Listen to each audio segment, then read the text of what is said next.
Well, good afternoon, everyone. How are you doing this beautiful day in Lakeside?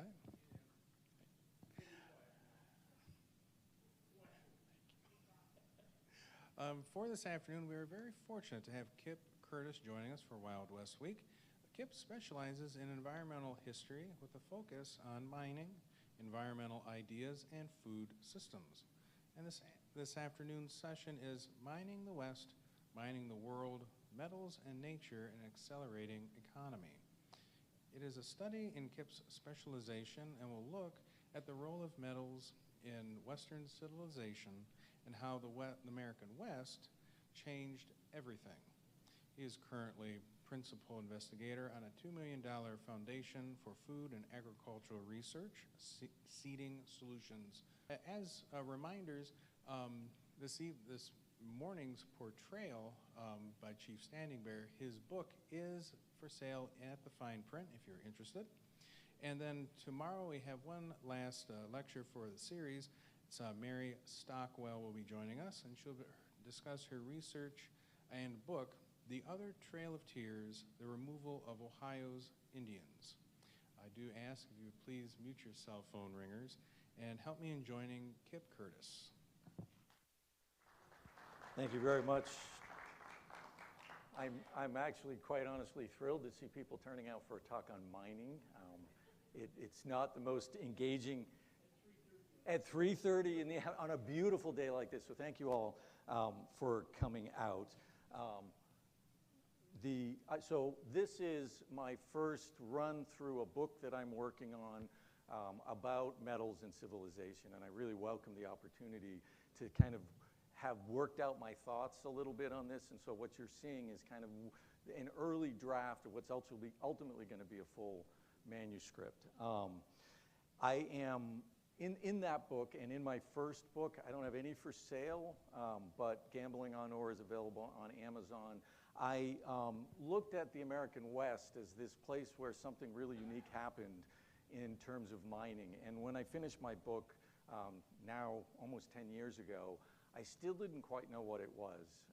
And I've taken a step back and thought about metals and civilization in sort of the big picture from when they started up to the present. And it's given me a different view, a really different understanding of what the West meant for mining, but also for the world and for sort of the position that we're in today. So I know the kind of theme is the Wild West, but fair warning, I'm going to be talking about metals and mining and smelting. I'd like us to start with a thought experiment, though. Okay, so just take a minute and just imagine what would happen to our world if we took out all the metals. Yeah. Out of our society, right? We'd lose engines, right? We'd lose electricity, no computers, no phones, right? The whole structure would collapse, right? No ability to mass produce, no bridges, paper clips, nails, scissors, screws, brackets. We could go on and on. The world would, as he gestured, literally come apart if we took metals out of our civilization right now. And our ability to manipulate the world would be severely curtailed. We would be hobbled as a civilization. And probably many of us would die. Probably a lot of us would die, right? So if you think about it, right, you play this thought exercise, you realize that for better or for worse, we have inherited and we live in a world that is fundamentally sustained through the use of metals. It's a critical material. And often very specific uses of very specific metals, right? Because there's no substitute for copper wire to conduct electricity, or steel alloys for engine blocks, or parts of aluminum for airplanes. And without engines, and without electricity, and without flight, the civilization we're building, the one that we've been building since the 19th century, a civilization that for all its flaws had made possible a global population of 8 billion people, a civilization that has literally, I would argue, created some of the most promising conditions that humanity has ever had ceases to function. And so my argument is metals make us who we are, and that this fact is inescapable. But where does the metal come from? From the ground? Consensus? From the ground? From the ocean? Okay, well, all of our primary metals, you may know, are also chemical elements, specific stable atoms, each one of them, all the green elements you see up here on the slide. And you'll notice in the green elements, you'll see every one of our industrial metals, every one of our industrial alloys, as well as a bunch of material you might not have known were metals and other materials you might not have even heard of. These elements were forged over billions of years in the nuclear furnace of stars. These are the products of the universe. These are the products of stars explosion. And when our sun formed out of the dust cloud of a previous star 4.6 billion years ago, its gravity formed a debris field of this material. These elements aggregated over hundreds of millions of years into the solar system's planets. And then as the Earth cooled, gravity sorted elements with nickel and iron falling towards the core and lighter silicates and carbon rising to the surface. And the metal that we use today was deposited in all of the places that we find it today millions of years ago through tectonic activity. Plates of cooling matter plunge into convection cells, occasionally crashing into one another. The collisions cause cracks in the shells themselves. It causes the surface to buckle. And underneath the plate is this superheated fluid. Some of it's enriched in sulfur or silicate, and it usually or often contains elements of metal. It gets forced into these cracks as a superheated fluid, and then it condenses as an ore and becomes the veins of ore that we find embedded in our mountains. Gold, silver, lead, copper, tin, iron, mercury, and a host of other alloys were randomly deposited around the globe through these tectonic processes. And these processes were done, the most recent ore we're looking at is about 70 million years old. So this stuff was in place long before we found it. Now, iron is a little bit different, our most important metal. We find it in iron in ores, but we find most of it from this interesting origin that had to do with the evolution of the planet. When photosynthesis first evolved and began to saturate the atmosphere and the oceans with oxygen, oxygen was a very corrosive element. The seas were saturated with iron, and they bound. And that binding created these blankets of iron oxide at the bottom of seas and oceans. Those piled up over millions of years are our iron deposits today, and they exist on every single continent on the planet. So metal doesn't grow on trees or vines or stalks, but it is a product of nature. It's the result of chemical and physical forces working over time.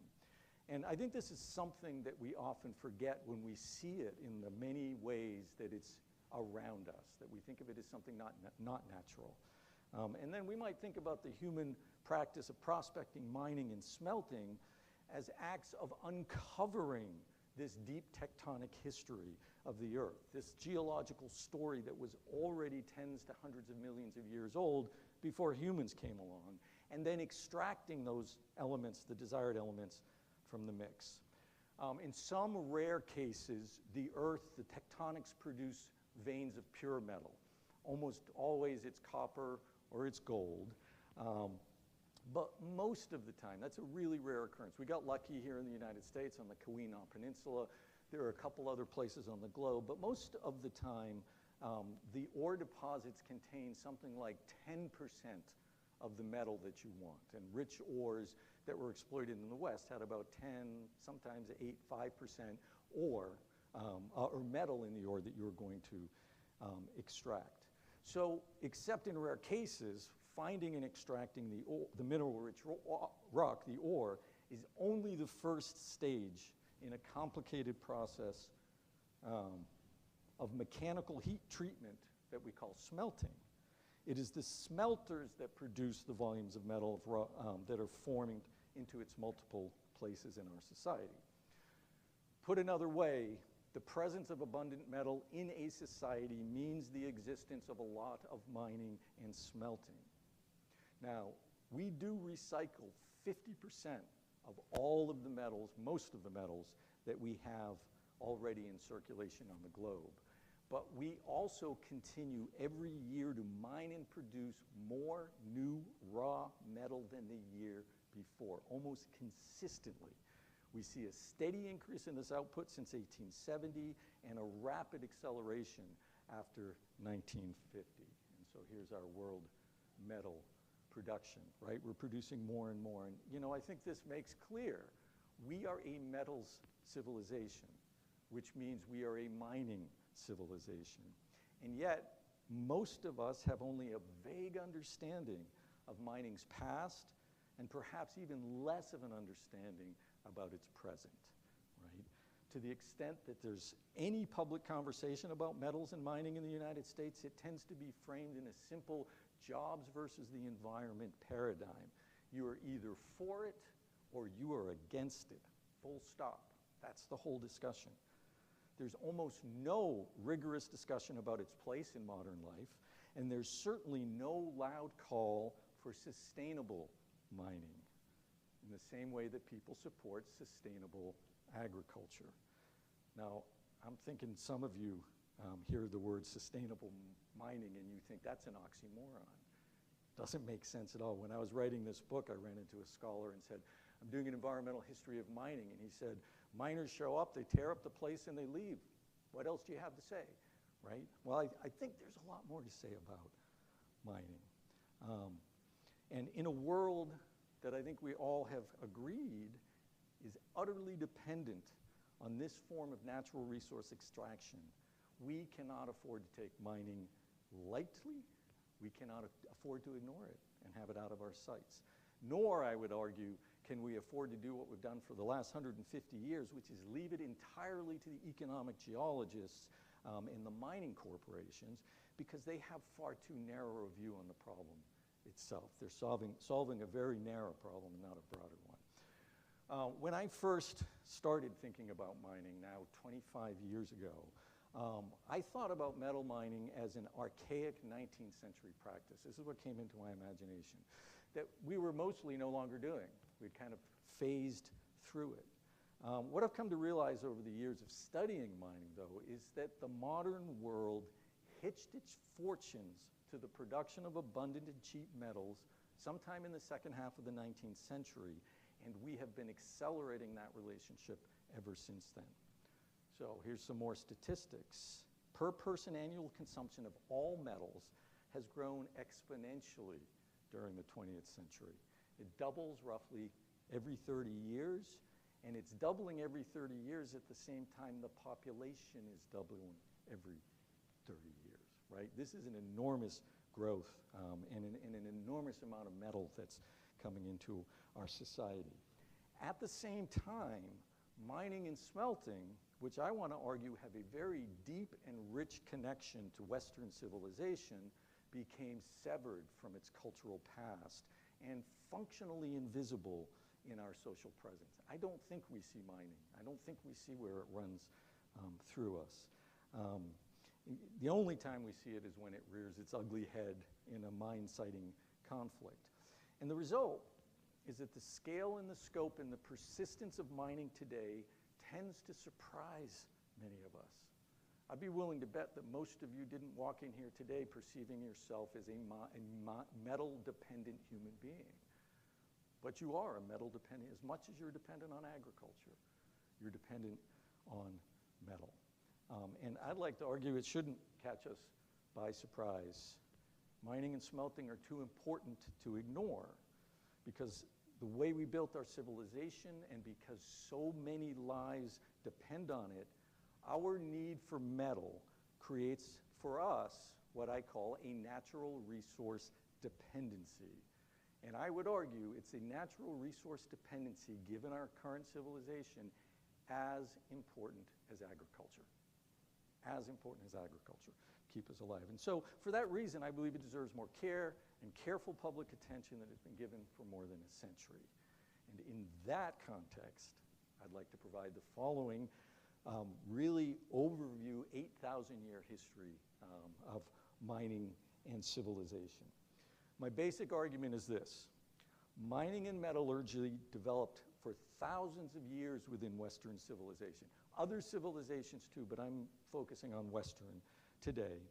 It emerged as a very specialized, deeply traditional, and at times very cultish, even religious-like set of craft activities by which rocks were turned into metal, right? Until we had science, until we had chemistry and physics, this was a magical process, and it was embedded in that way.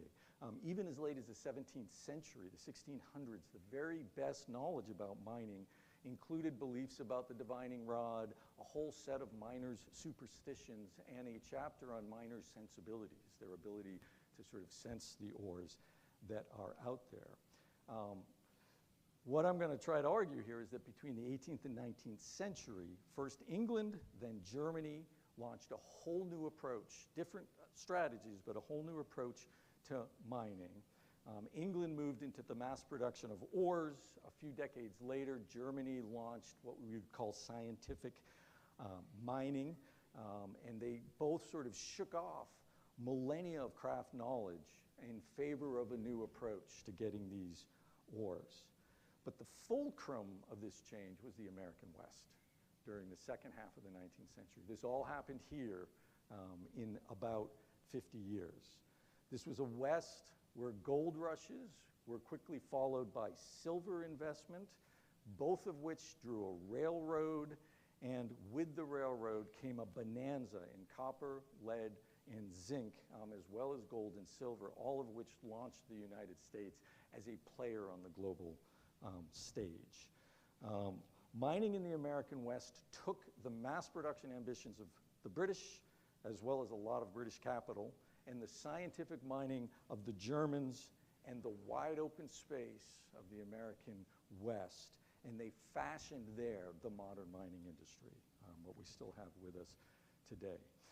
I will gesture to and suggest, I've got an essay out on this, that major events of the 20th century, World War I, World War II, the Cold War, can all be linked to the ways in which mining, modern mining, transformed the economy and transformed the state in the 20th century, because metals became so critical.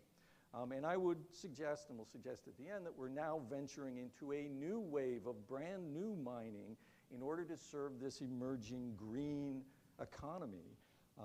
And I will suggest that the natural resource costs of this transition have not been thought through all the way. And we've been caught by surprise by the fact that mining sits at the back of what was supposed to be the sustainability transition. I do want to say the modern mining industry, 1870 to today, has produced many more times more raw material, more raw metal in just over a century than were produced in the entire 9,900 years of human mining. What we've done in this last 150 years is unprecedented. It pales into comparison. But we can thank it for our electricity. We can thank it for our automobiles and our smartphones and our sturdy bridges and our tall buildings.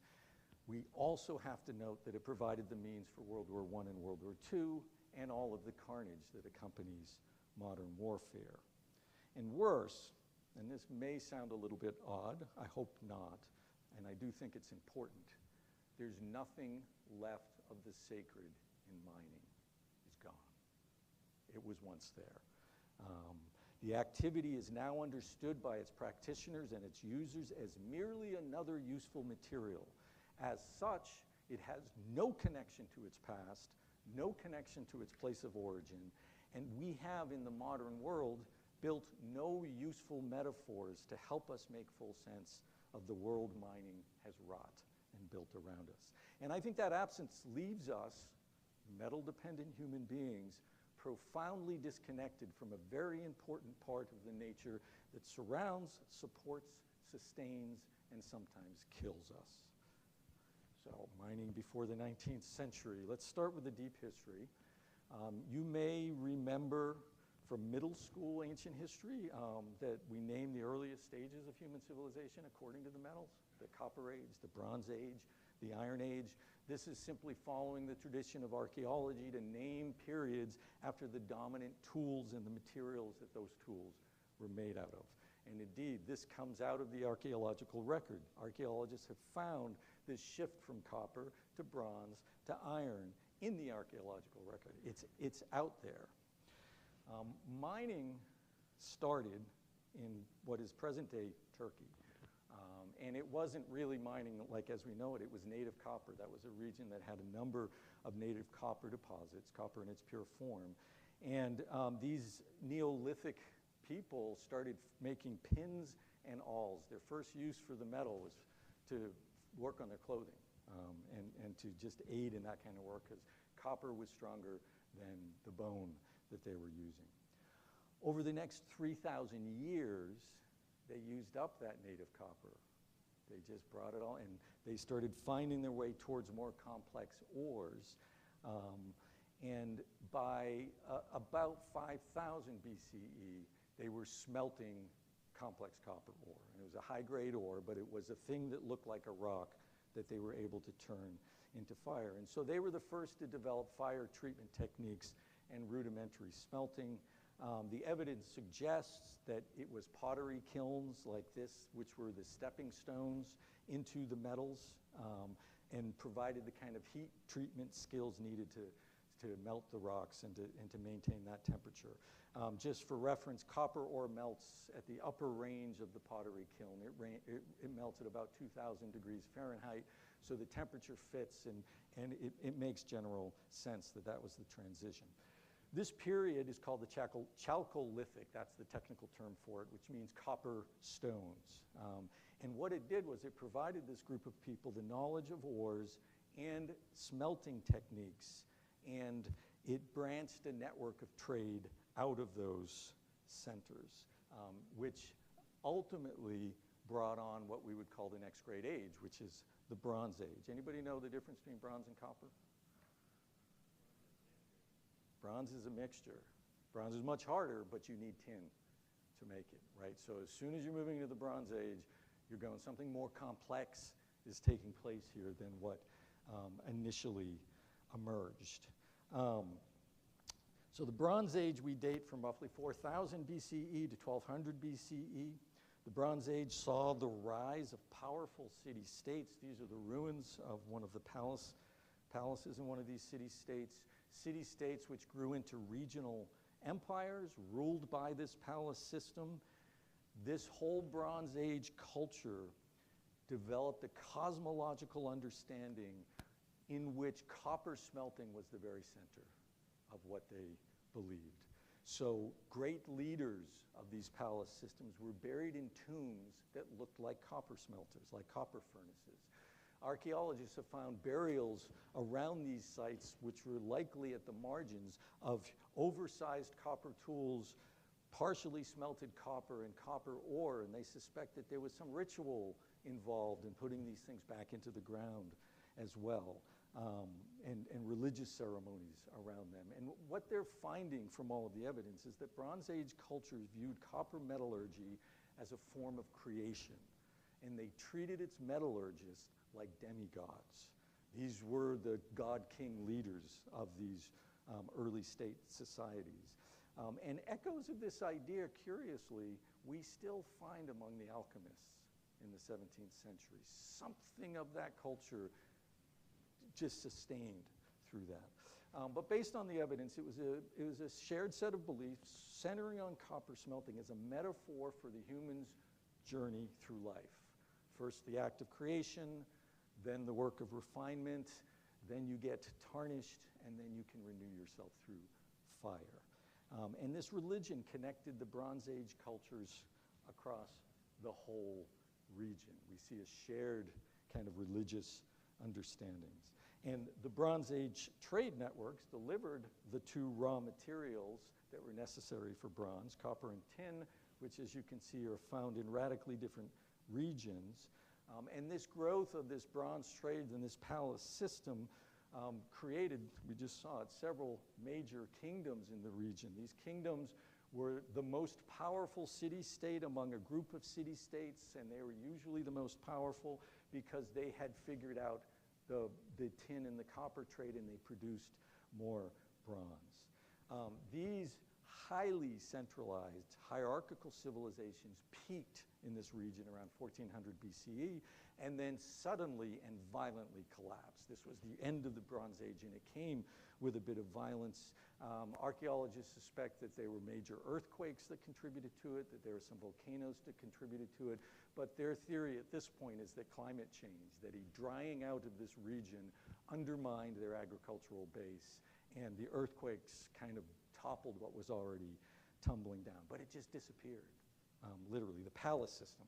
The palace system fell, the ore networks disappeared, but the Neolithic base on which it was built continued to churn on.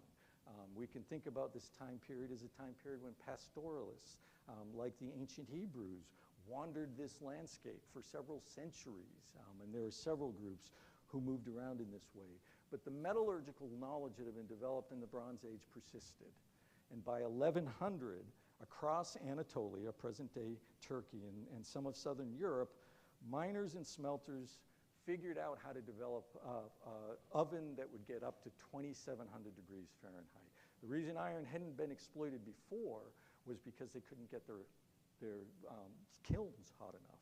Once they cross that threshold of 2,700 degrees, they can start to melt the iron ore.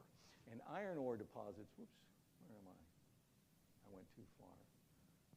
Okay, so those are my iron ore smelters. That's their furnace. These are the kinds of settlements. So iron ore deposits, it's one ore. It's not two ores that you need together. So you can build a smelter just at a single site.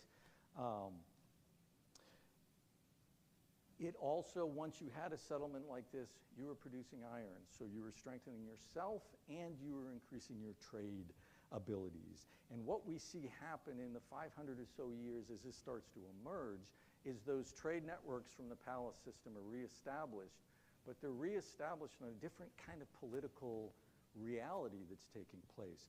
The wide dispersal of iron and the ability to work it in one place led to these more decentralized societies. Where am I?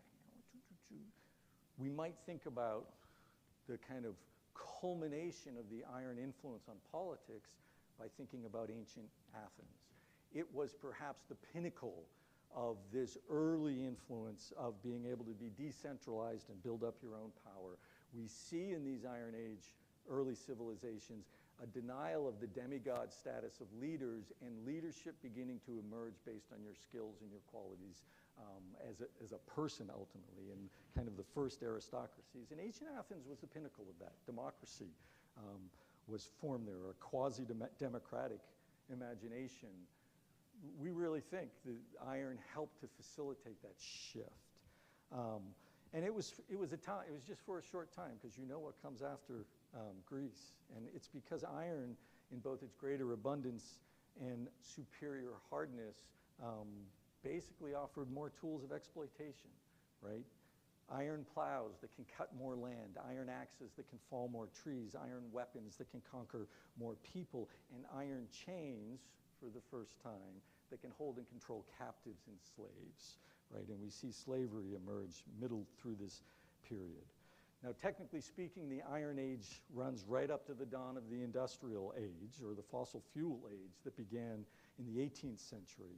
But I think about the Iron Age as two major fluorescences, and we're probably familiar with both of them. The first was the emergence and consolidation of the Roman Empire between 31 BC and 476 AD. We might stop for a minute and notice the distinct similarities between the political structure of the Roman Empire and the Bronze Age palace system. In fact, I like to think about Rome as a culmination of the Bronze Age political impulse. Like, that just came back around. At its pinnacle, Rome controlled more area than all of the palace empires combined, and it did so with the iron sword and with emperors who considered themselves gods, right? Harken back to the Bronze Age. In their cities and ports, they built enormous stone structure. Remember, all their architecture, there's no metal in there. And then within that realm, they created this idea of a written rule of law, something that we've inherited to this day. The Romans contributed only two technologies to mining, despite the scale of their empire. They developed a water-driven hammer to crush ore, so you could crush more ore at once, and they developed a way to get water out of mines with what's called an overshot wheel. But in general, do I have the line? There we go. In general, they simply increased the demand for and production of metal, iron, lead, copper, gold, and silver where it was already being produced in the empire, right? They didn't really start anything new themselves. If you know anything about Rome, you know that its success was not due to its iron swords entirely, but really its success was based on adding territory and resources through conquest and expansion. And when the conquest and expansion waned around the 4th century AD, again due to climate change and a massive plague, the empire just crumbled under its own weight. And the Roman structure atrophied while the underlying agricultural societies lived on. But with the fall of Rome, mining in Europe ceased for 500 years. I mean, there's a little bit here and there, but it just wasn't a part of what they were doing. So in the backwaters of the Roman Empire, during its ascendancy, where are we? I don't think I have a map. I don't have a slide for this one. In the same region where agriculture had first begun and where the copper cult of the Bronze Age had originated, in the homeland of the ancient Israelis, a new kind of religion emerged, right? This religion interpreted Judaic prophecy and law, which was a Bronze Age set of religious ideas. Those books were written in the Bronze Age. Turned it into a universalizing religious impulse. Christianity sought converts, and it taught a doctrine of self-sacrifice, community responsibility, and a dedicated concern for the poor and the infirm. And through 11 centuries, it grew and spread. There we go, Christianity. 11 centuries it grew and spread into Europe, Africa, and parts of the Middle East. First within the fading Western Empire, Roman Empire, and then centered in Rome and attached to key leadership. It grew to become the religion of kings and royalty, and as such, the religion of their subjects. It was under the height of Catholicism that the Second Iron Age pulse came. And this was the 11th and 12th centuries. We call it the High Middle Ages.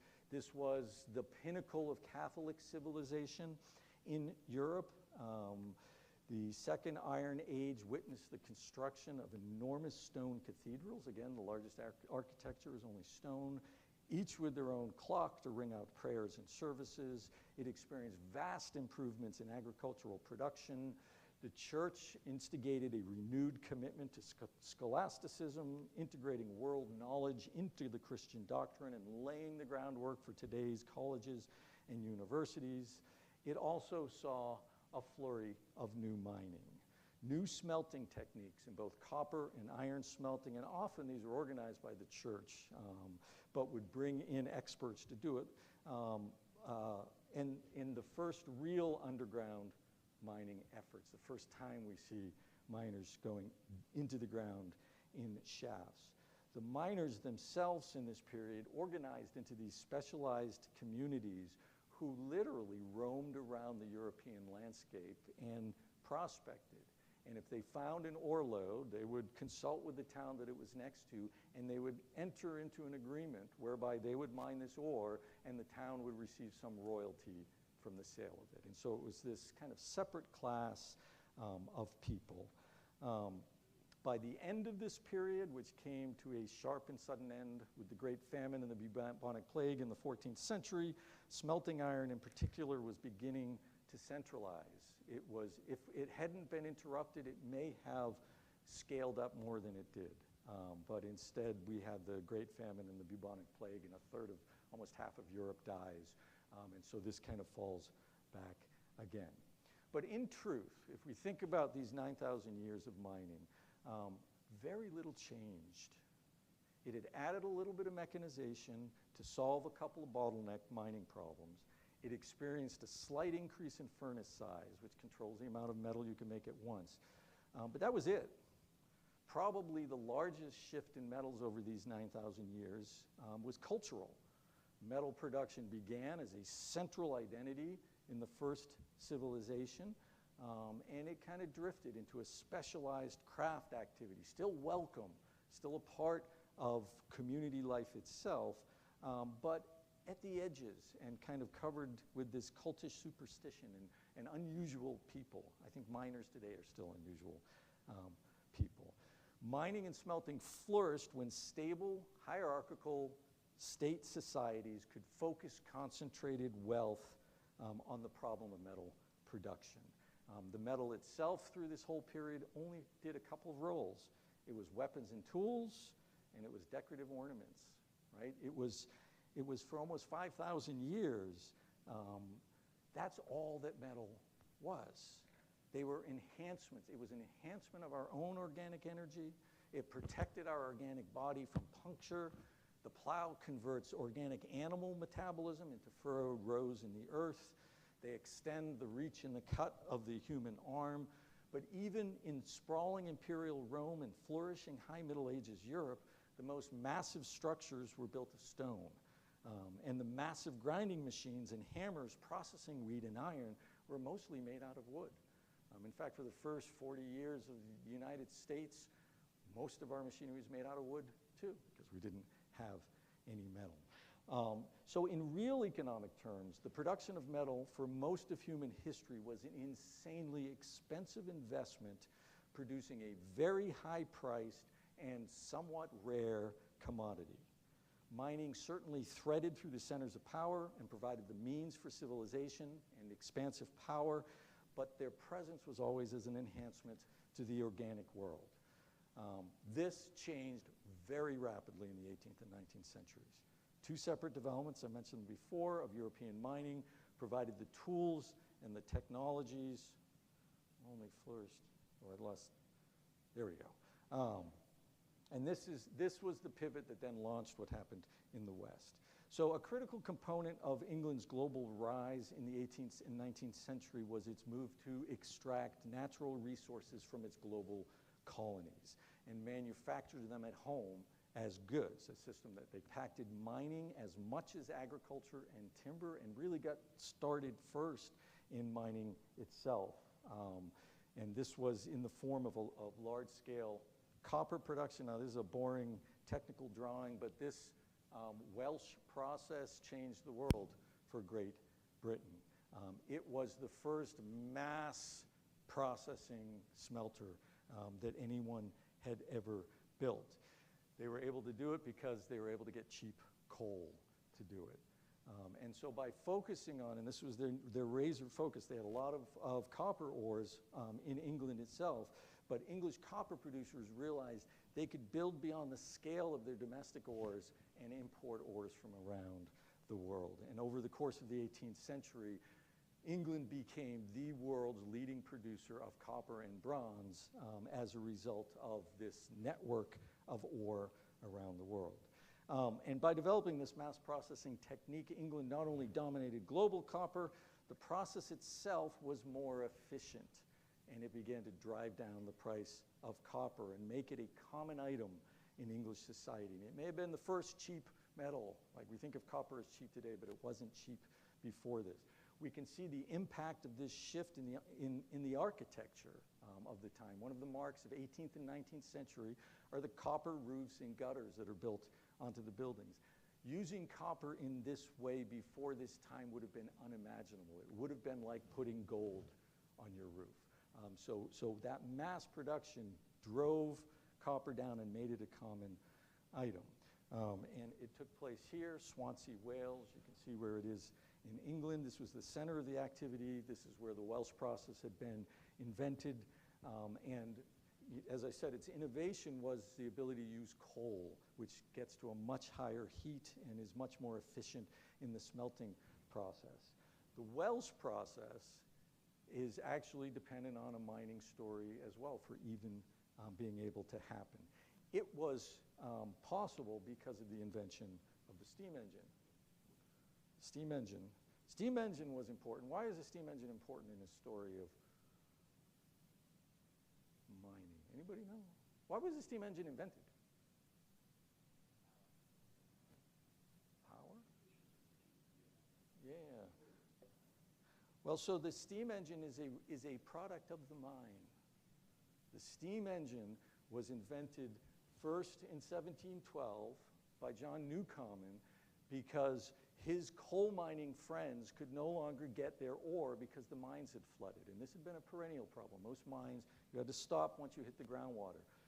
He came up with a machine that pulled that water out of the mine so they could mine their coal. Now, the Newcomen engine used about 50% of the coal it was accessing as fuel to get that water out. It's highly inefficient. But by the end of the century, Watt had rejiggered this thing so it worked far more efficiency. But that's all it was for.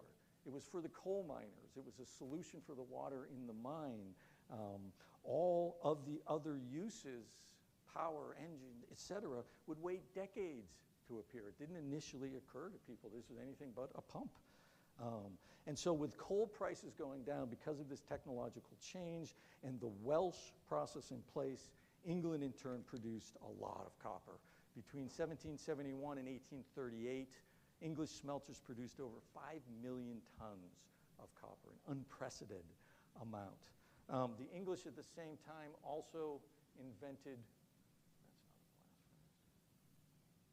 the blast furnace to mass produce ores in 1709, and by mid-century they were leading the world in iron production as well, producing about 12,000 metric tons a year throughout the century. So for England, before sugar and slaves, which is kind of how we think about them as a colony, they were a metals colony, and that helped advance their power in the world. A little bit later, across the channel in the region of Saxony, mid-18th century, local officials financed the creation of this school, the Freiburg Mining Academy, 1765. It is still in operation today. It is the longest sustaining mining school in the world. Saxony needed to quickly recover from the 7 Years' War. Their mining stuff had just been torn up in the conflict. And so their ambition was to attract the best scientists and the best engineers and to provide a rigorous curriculum, professional curriculum, that would combine theoretical work and practice in the field. The very famous polymath Alexander von Humboldt was one of the mining school's earliest graduates.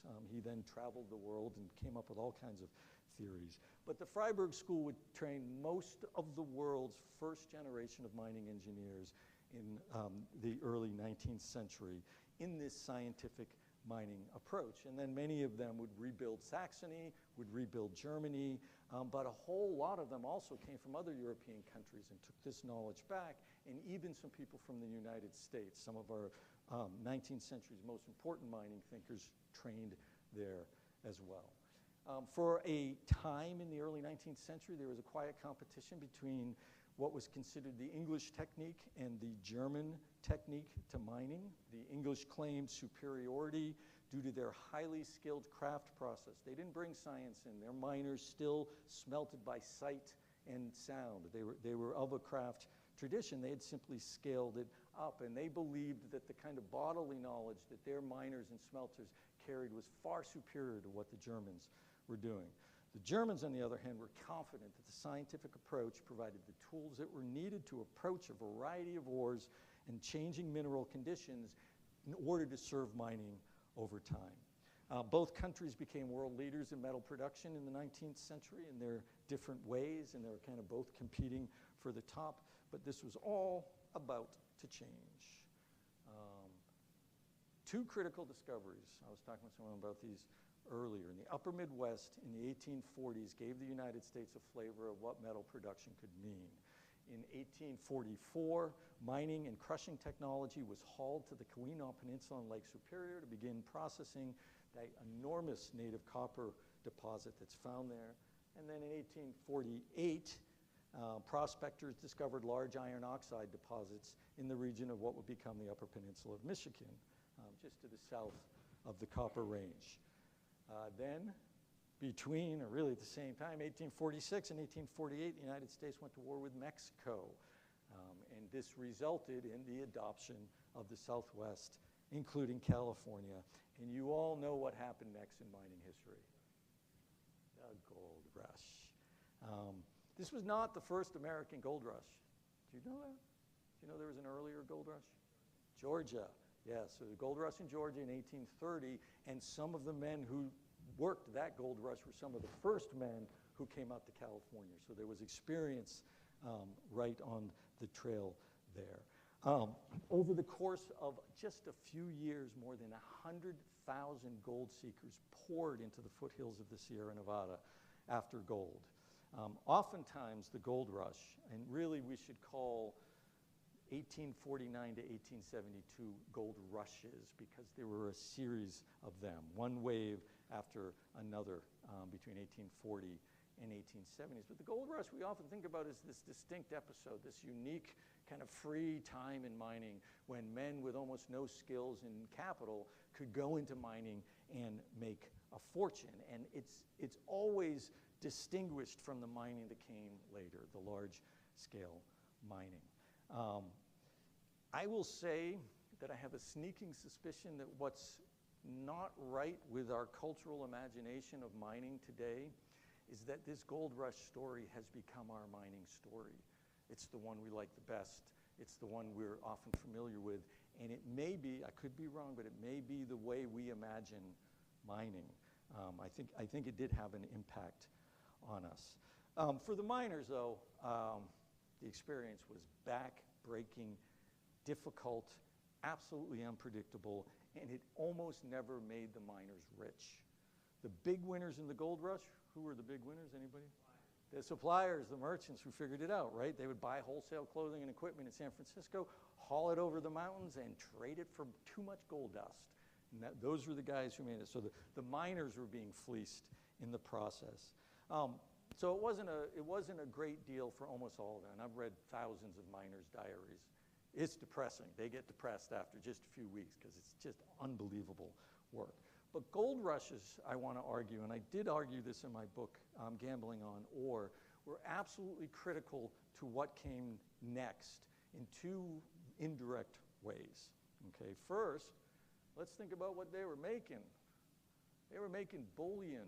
They were making gold, specie, money. Money was coming out of the ground. And literally millions, hundreds of millions of dollars in gold bullion flowed east from California and became the underlying funding of the Industrial Revolution of the Upper Midwest and the East Coast. This made that possible. It made us flush with cash. And when you have an industrial revolution that's got capital to invest, it's building a demand for metals. So it created a demand for metals by putting that money in the economy. But another really interesting thing happened. Over the course of 30 years, probably more than 2 million men spent some time, someplace in the American West looking for gold, looking for minerals. Now, ignore the railroads on this. The railroads come later. The gold, those circle things are our gold rushes. Every successful gold camp, we know this, always attracted more men than there was available claims, than there was paying gold. It was the nature of the beast.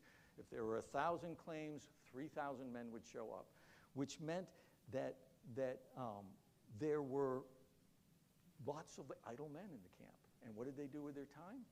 They went out in teams and they prospected the landscape all around the camp. 2 million miners looking for metals in the American West over these 30 years. And really in the first 20 was most important. Major gold rushes occurred in California in 1849, Colorado 1859, Montana 1862, and South Dakota 1872. And there are a couple others scattered in there. Hundreds of small claims filled the landscape between these major claims.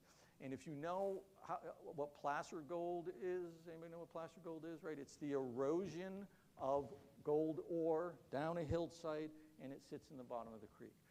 These prospectors, when they're looking for gold, but you don't see gold in the creek, You don't see it. You actually have to dig to even find it. They're looking at the hillsides. They're looking for ore, and they're looking for gold and silver, but they're also finding other ore that's not gold and silver, but they're noting that it's there. This gold rush was an unfunded, massive mineral surveillance effort on behalf of the mining industry that would come later.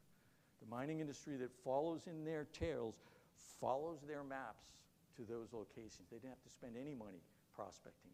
They knew there was rich ore in these various locations. And so money to fund a demand and a sudden landscape knowledge of the mineral sort came out of this gold rush, and we're critical that what came next might not have come next. By the late 1860s, British, German, and American capitalists were beginning to look for mining opportunities in the region.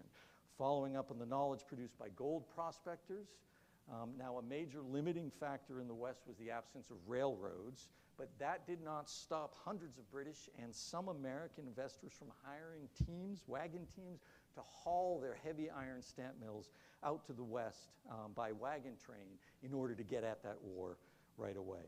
When the Transcontinental Railroad was completed, the floodgates opened. First, through the 1870s, mostly British, some Scottish, some German, and American investors focused on silver, small hard rock mines like this. They brought their mining sensibilities and an eye towards mass production, a scientific mining sensibility and an eye towards mass production to Colorado, New Mexico, Arizona, Nevada, and California. And then following close behind, but having a more subtle influence, were the German-trained mining engineers. And I wrote a lot about Rosser Raymond in my book. He was the first U.S. mining commissioner. He had trained at Freiberg, and as had all of his colleagues in the federal government. The kind of federal presence here was the German-trained scientific mining. And so Congress hired several Americans, including Rosser Raymond, who were Freiberg graduates during the 1860s, to essentially take charge of America's mineral resources. We need a survey, we need a catalog, we need to know what they have out here. And that was the first of his reports. He reported for a decade and a half, year after year after year after year. He would go out there, he would talk to miners, he would visit mines, he would spend about 2 months in the summertime taking the train, taking, what do you call the things of the horse? I'm sorry, I'm losing. He did not, he traveled everywhere, sorry. These reports, though, and this is interesting, I did, as I was writing my dissertation, read every single one of them. Painful thing, I don't recommend it, but these things were scathing. They were critical. There was not a single one of these reports that had anything good to say about what had transpired in the West. They argued that the whole place was being run by novices, that it was being developed by the inexperienced, and that it was wasting America's mineral resources. Even the British developments that were out there attracted their scorn for their lack of systematic mining, for their failure to measure and evaluate their ores, and for their vague estimations about what they had. What these guys argued for very vehemently was a more robust national control over mineral resources. They noted that most of the current developments were leaving enormous amounts of metal behind in the waste piles. They detailed mine developments that were undertaken so poorly that the ore might never be accessed again. They said the minerals exploited in the West through the 19th century were being wasted. Like we're letting something happen that shouldn't happen. And all of these ores, you may or may not know, they were on land that belonged to the federal government. This was all public land that it was being taken from. And until 1872, it was absolutely unclear, because there was no law, who actually owned the ores. So the Freiberg men recommended that the United States step in. 1870, they made this recommendation.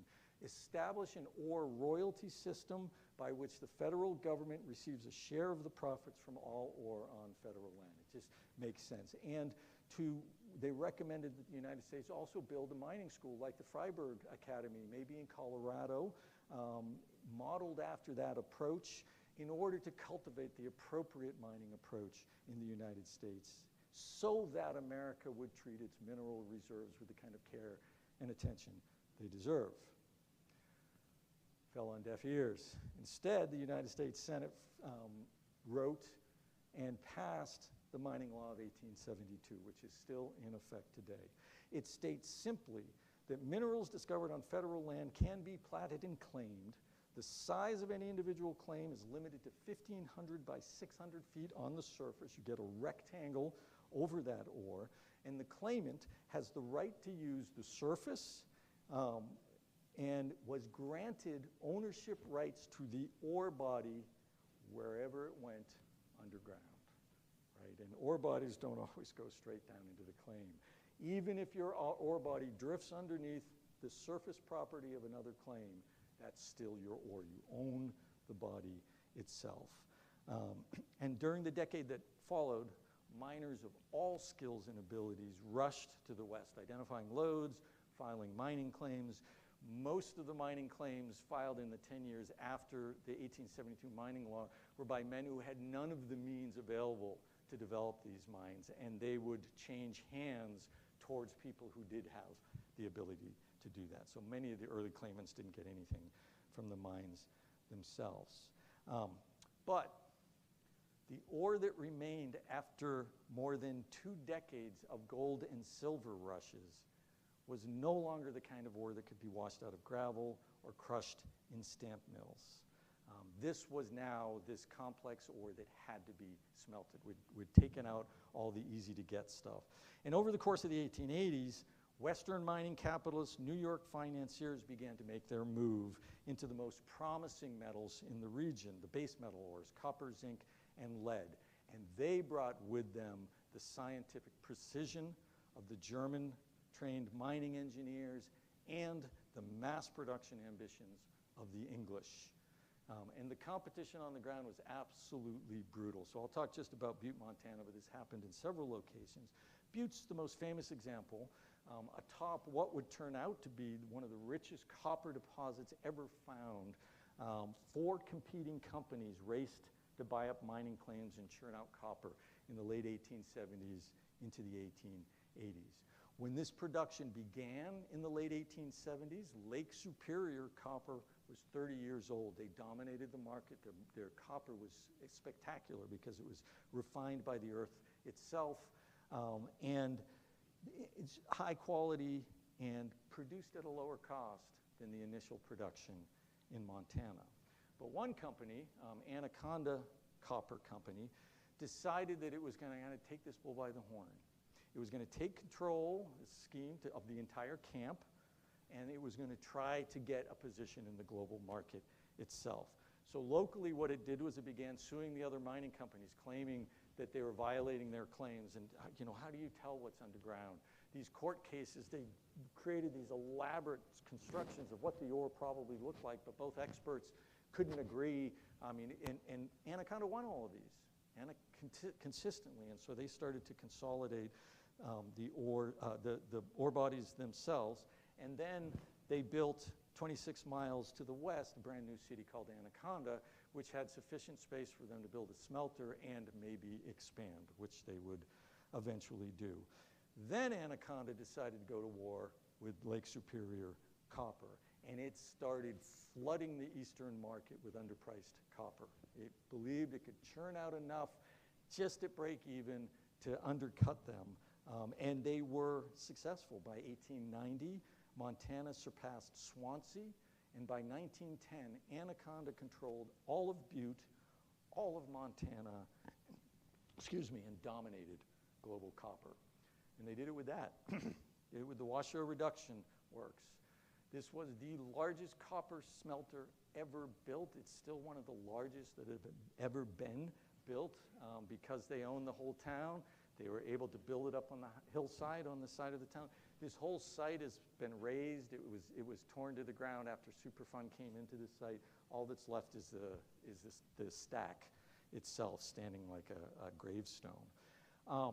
So what did Anaconda do? Anaconda adopted a strategy called horizontal integration in Montana. It adopted the strategy in the 1880s, and then it implemented a vertical integration strategy and began to exist under the moniker from mine to consumer. The strategy was control the entire supply chain, right?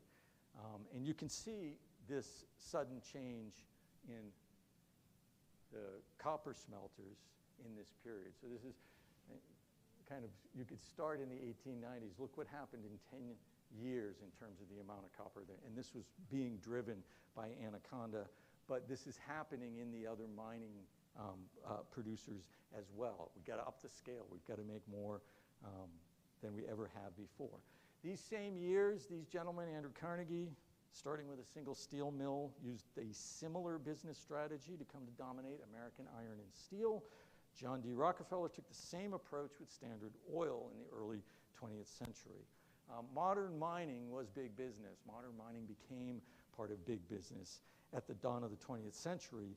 And on the back of these developments, the United States entered the 20th century on equal footing with Europe, especially when it came to the metals. Our metals launched us to our global footing. And modern mining really just became a set of ongoing engineering problems and technical solutions enlisted by business organizations seeking to get the highest possible profit.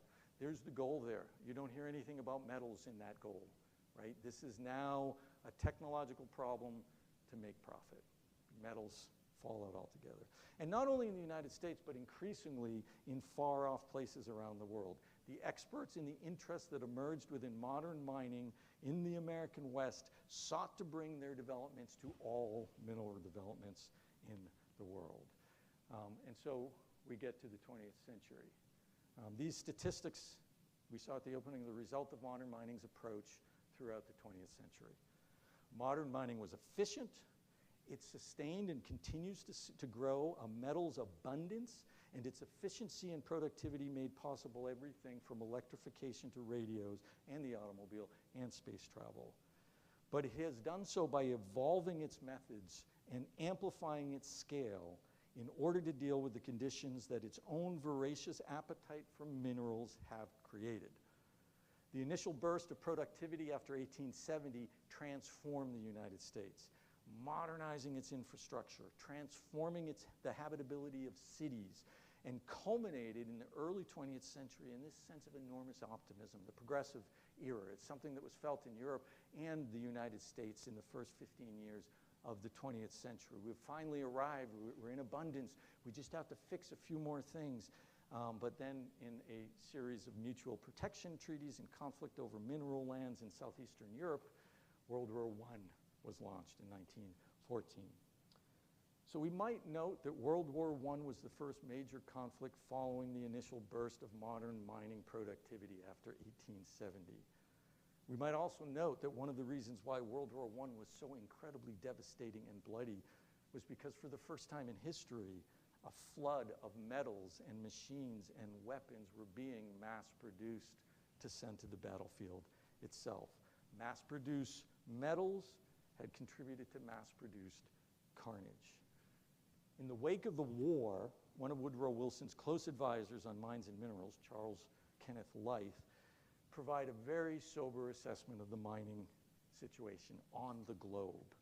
He wrote an article in 1925 in Foreign Affairs magazine, and he estimated then that since 1870, the world had already produced as much metals as humans had produced for the 9,000 years they'd been doing it. It had been done in 50 years. He was the first one to come up with that figure. But there was a bigger problem that Leith identified. And this really is the critical challenge of mining itself. By that point, most of the world's rich deposits, by which Leith meant deposits with 5% or more mineral in the ore itself, had been mined out, right? Unlike agriculture, this is the thing with mining. You only mine once. And once it's out, it's out. You got to go find it somewhere else. It's a non-renewable resource. And so Leith warned that this set of conditions put the globe on a very dangerous balance. He said what it meant was that industrial powers who had this growing appetite for ore and weren't going to have enough domestically were going to start fighting with each other and moving into undeveloped places to get ores and potentially exploiting people in those places against their best interest. Leith suggested a global organization around mining. He suggested that the industrial countries get together that they form a global collaborative in which they treat the world's mineral resources as a shared resource, something that was necessary for all of our survival. And he suggested that they work together to fulfill the demand that these industrial nations would have and to protect undeveloped countries from the voracious appetite of the industrial modern mining. Lyth's proposal, like the one that Rossiter Raymond made 40 years earlier, 60 years earlier, fell on deaf ears.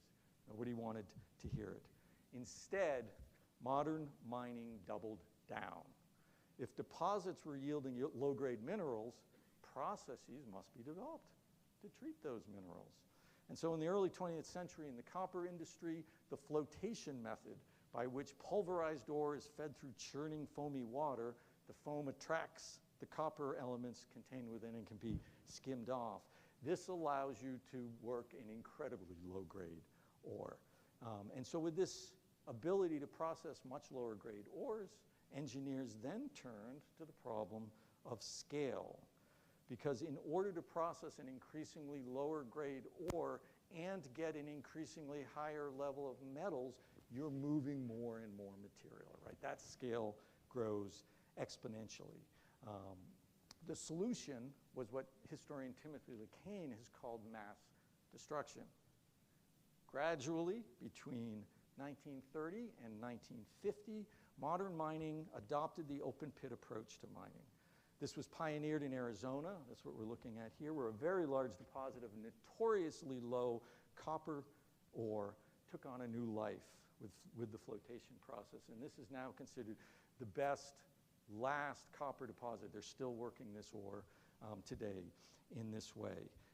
In Bingham Canyon and Butte, Montana, underground hard rock mining had worked through all of their high-grade ore deposits, and starting in the 1940s in Utah and the 1950s in Butte, open pit mining began to chaw its way through the ground. And this is the Berkeley pit just a couple of years ago. They're still mining it, exceptionally low-grade copper. When they put in the Berkeley pit, you might notice the city seems to go right up to the edge of it. They, in fact, evacuated large parts of the city in order to be able to dig underneath and get this pit there.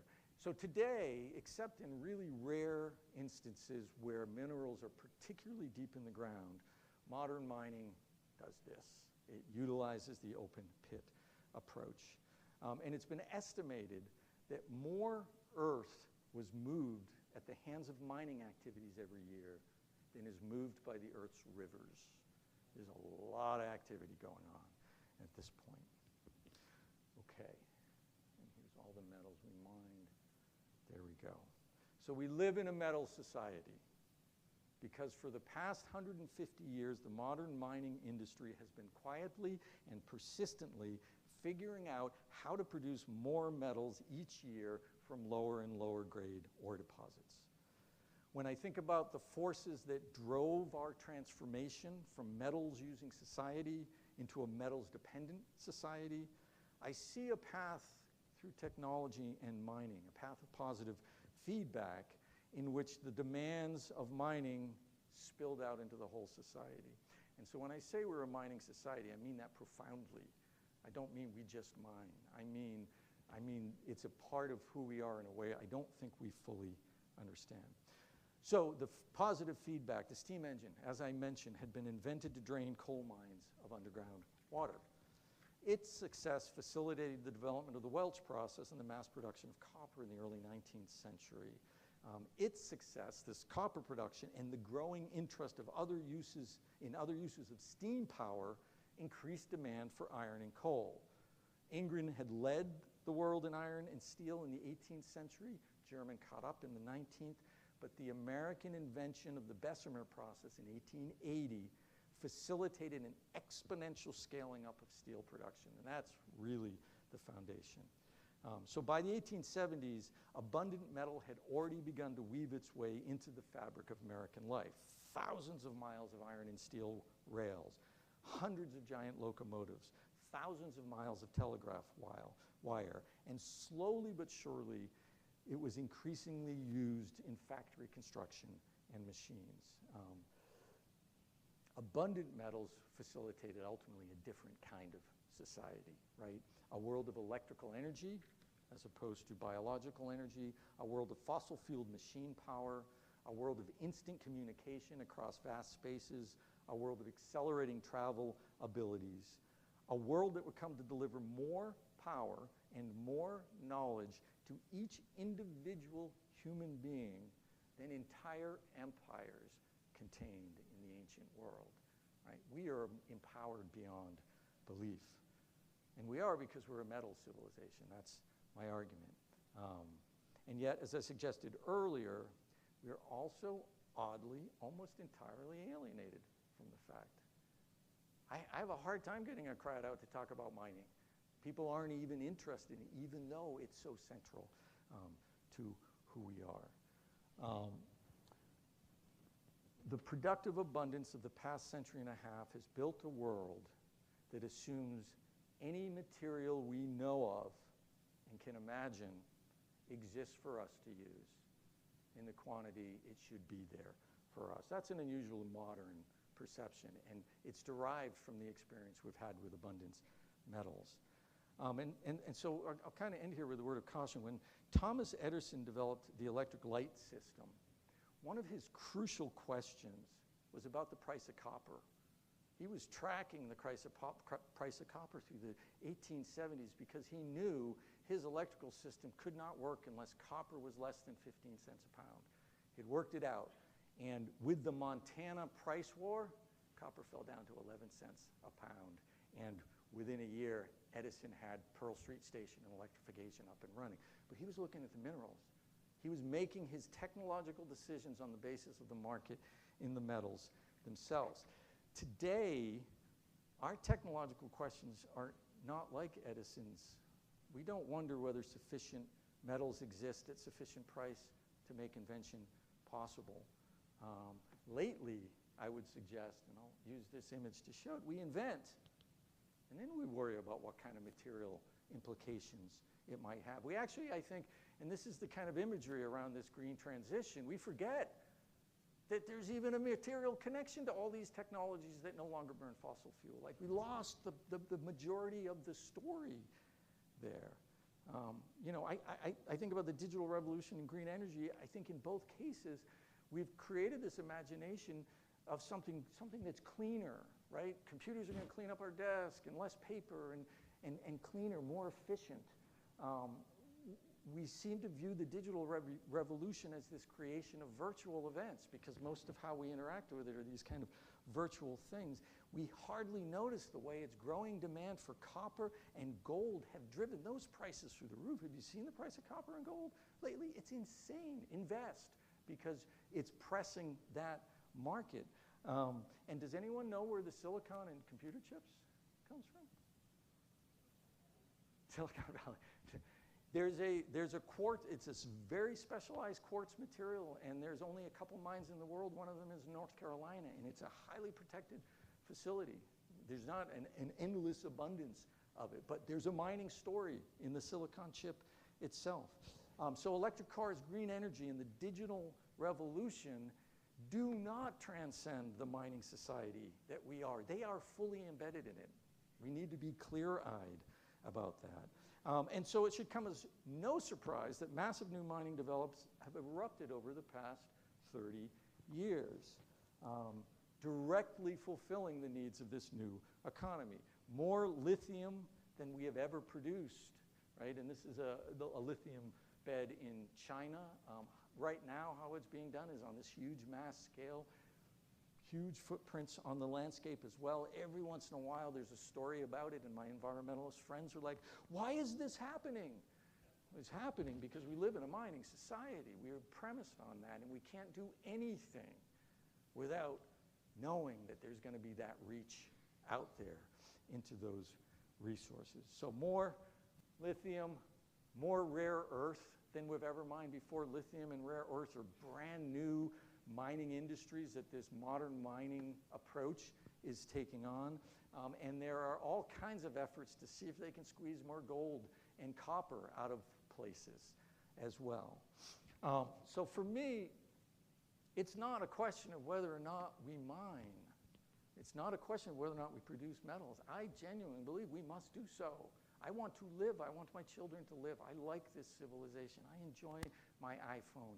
I can't imagine a world where we take them away. I think the question is whether we do so collectively and self-consciously as a society with an eye toward ecological and social health, or whether we just leave it to the modern mining industry alone. I personally think we should take this on consciously and purposefully. And some of you might be wondering about scarcity. Like this story, this is the story of mines. We use it up, we use it up, we use it up. There's no more. And surely at some point, our appetite for minerals will eat up everything we've got. But there's a real problem with the scarcity argument. And it took me a long time to get to this because I really wanted to argue that we have to get rid of mining because it's so bloody destructive and it's wasting stuff. But the problem with scarcity is, first, the modern mining industry is designed to confront whatever ore it's coming towards, even if it's a low-grade ore.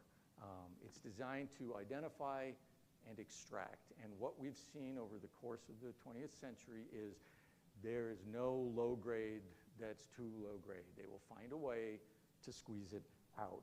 And so, we have that chart of exponentially increasing metal output, and we know that's being made out of lower and lower grade ore. So they're just very good at it. That's their thing.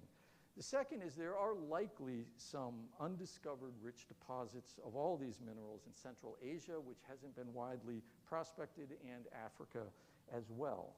And I'll point out, 70% of the planet is under oceans, which have mountains and ores as well. And we are just starting, and that's far more surface area. We're not going to run out of minerals.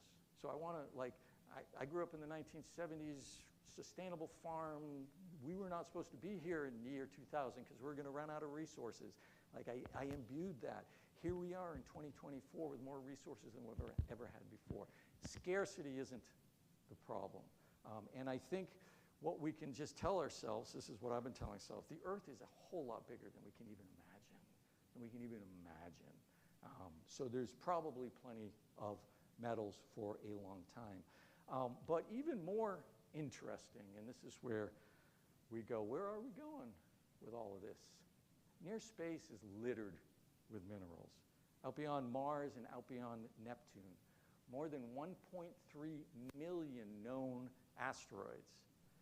And if you think this is just the stuff of science fiction, they're already sending probes. So just 3 weeks ago, the second of this one company's probes is being sent out to asteroids. They will not identify which asteroid they're going after because if they find material, they don't want someone going in and taking it from them. And there's no laws out in the solar system, right? There's nothing controlling this. And I think if we stop for a minute and think about what's been happening in the last few years, we see mining driving right through it. I think this is what Elon Musk is thinking about. I think that this is his plan. Ultimately, I think what he's trying to make possible is a solar system scale mineral supply chain. Asteroids that would be ferried, we'll go back to the thing, be ferried to Mars, where he'll build massive smelters to refine the metal, and the refined metal gets ferried back to Earth itself. They're spending a lot of money on it, and the metal's there. And what our civilization has taught us so far is that if we don't stop and look at these things, and on the consumer side, our message to the mining companies is we want more metal, right? So we're sort of trapped in this. But this is, I think, the mining society starting to take another step. And ultimately, this is the ultimate dream of the metal society playing out in our solar system, the dream of unlimited material wealth. A dream, I will point out, that's been a reality for all of us in our lives. Maybe not absolutely unlimited, but virtually unlimited. And it continues to press on. So, sorry to take so long. A few parting thoughts. I think the way that we think about, where's my last slide? I think the way we think about mining as a society is critical.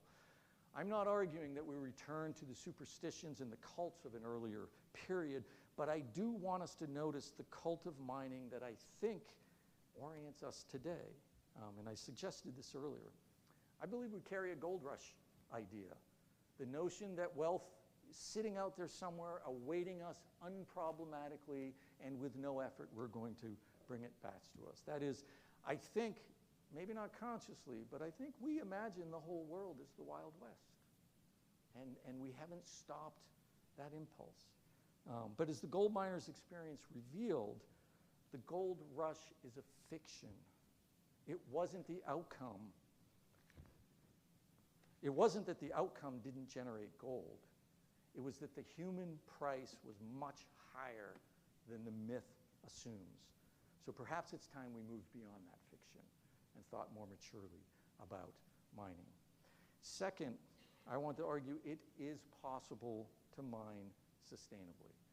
My favorite example is a gold mine just north of San Francisco, California, that between 1985 and 1987, at the hands of the Homestake Mining Company, extracted 2.8 million ounces of gold from about 550 tons of ore.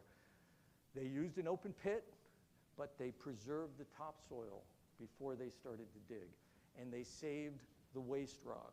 And when they were finished mining, they put the waste rock back, they put the topsoil back on top, and they planted an ecologically rich nature preserve. And it exists today as the McLaughlin Natural Reserve managed by the UC Davis. It's a restoration ecology study site and a nature preserve. It did its mining and it came back. And I look at examples like that and I think, why are we doing some of these other things? Let's get that ugly one up.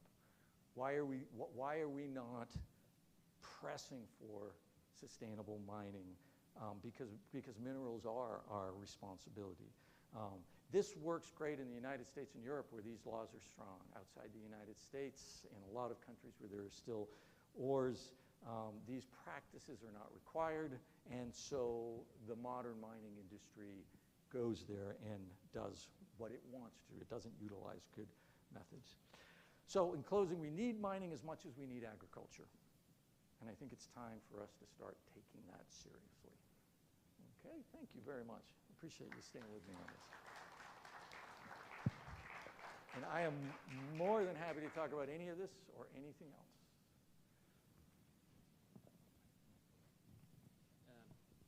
I can think of a sequel to your book, and that would be how the politics have been associated with mining. Yeah. Because I remember as a kid back in about 1960, the Belgian Congo was becoming independent, and the Katanga province was rich in copper, rich in copper, and Patrice Lumumba and Mobutu, and lo and behold, Dag Hammarskjöld, the last UN secretary that most of us know, he was trying to get a peace in the Congo, and that's when his plane crashed. Right. But anyway, there's a lot of politics involved with mining. It is a very powerful industry, and for that reason, Montana was fully corrupted by the presence there. But I think these corporations have an enormous amount of power and an enormous amount of influence that we don't even think about. And worth considering. Yeah, thank you. Great presentation, by the way. Oh, thank you. Why do you suppose these reality TV shows are so popular with the prospectors going out and mining for gold? Certainly there's a following, and there are people who are intrigued. And do you think it's real, or do you think it's staged, or oh, no, it's real. What's happening up there in Alaska? Well, so here's the thing, right? So when I finished doing my research on the gold part of my book, I realized that there must be millions of dollars of gold still sitting in those waste piles around those old mining dumps, right? And I got really excited about it. I was like, I'm going to spend some time in Montana doing this. And then I discovered that in 1919, Harvard University sent dredges up and down Montana's rivers and retreated every single piece of that. But in those places, placer mining is so inefficient. It's just horribly, there's no way to get it all. And what the story often was in the camps in California was once all the white miners went out. The Chinese moved in and remined all the waste piles and got sufficient money out of it. So it's not fake. They're in places that are rich. They're using, they've got a lot of power, right? They're not like the guys who were mining before, so they can move a lot of material and they can control the water in ways. And I think it's appealing because I think we have an image of ourselves that was forged in the gold rush that does say something a lot about us, but maybe misunderstands the true meaning.